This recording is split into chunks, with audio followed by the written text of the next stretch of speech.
Messieurs dames, aujourd'hui si on se retrouve c'est pour une vidéo anecdote. Très content, vous savez que c'est le format que je préfère faire sur la chaîne. Et si vous êtes un ancien, vous savez qu'à chaque fois dans ces vidéos j'aime bien insérer une anecdote fausse. C'est-à-dire qu'il va y avoir genre 7 anecdotes et parmi les 7 il va y en avoir une fausse. À vous, enquêteurs, inspecteurs de renom, de déceler laquelle est la fausse. Allez en branlant, c'est déjà trop long comme intro, place aux anecdotes.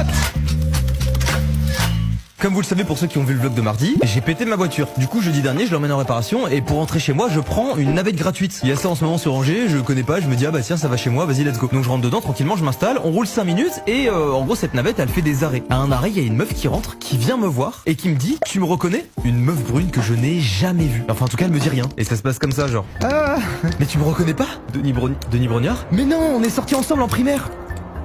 Denis Brognard. On est sortis ensemble en primaire. Qui es-tu? Je ne te connais pas. Je lui demande son prénom, elle me dit qu'elle s'appelle Caroline. Eh ben enchanté Caroline, c'est la première fois qu'on se rencontre. À un moment je ne sais pas quoi dire, tu sais, je lui pose des questions, je lui dis t'as été à l'école primaire à Angers? Elle me dit non, je dis mais ok, parce que je suis pas d'Angers, je viens de Saint-Dizier, elle me fait oui je sais, j'étais là-bas aussi. Et en fait en discutant, j'avais une drôle de sensation mais je me disais putain c'est une abonnée ou c'est... Je comprenais pas. Je pensais qu'on me pranquait, dites-vous. Ça m'arrive des fois qu'il y a des gens qui me disent tu me reconnais pas, on a pris une photo il y a 2 ans mais là Et en clair je lui dis bah écoute désolé je me souviens pas.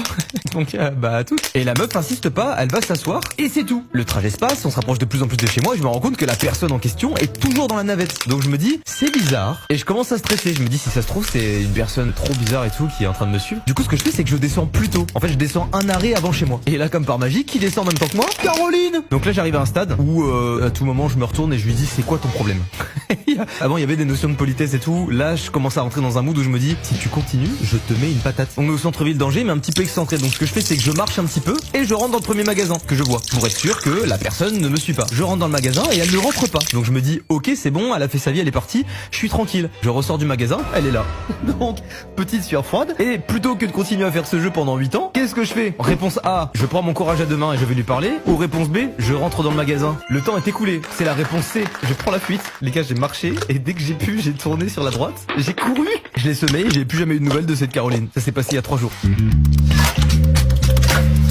Cette anecdote est mignonne. Quand j'étais petit, très précisément au CE2, on faisait ce qu'on appelait des poésies. Je sais pas si ça se fait encore en primaire. Oh, ça y est, je deviens un boomer. Vous faites encore de la poésie en primaire? Vous êtes plus en primaire vous. Mais vous savez, c'est ce truc de t'apprends une poésie par cœur, tu la récites au tableau, plus tu mets d'intonation, plus c'est clair, plus tu connais par cœur, meilleure ta note est. Et notre prof nous dit à ce moment-là, les enfants, pour avoir la note parfaite, il faut mettre de l'intention. Et moi, je sais pas ce qui me prend à ce moment-là, mais en gros la comptine qu'on avait appris par cœur, enfin la poésie, c'était un truc avec un policier, enfin un agent de police et tout. Et ce jour-là, j'avais une casquette bleue. C'est à mon tour de passer à la poésie et je dis à la prof, attendez, est-ce que je peux aller chercher un objet dans le couloir? Parce qu'à l'époque on mettait nos affaires dans le couloir. Du coup je sors, j'étais un crack. Je prends ma casquette et mon blouson. Tout le monde se demande ce que je fais, j'arrive au tableau et en fait je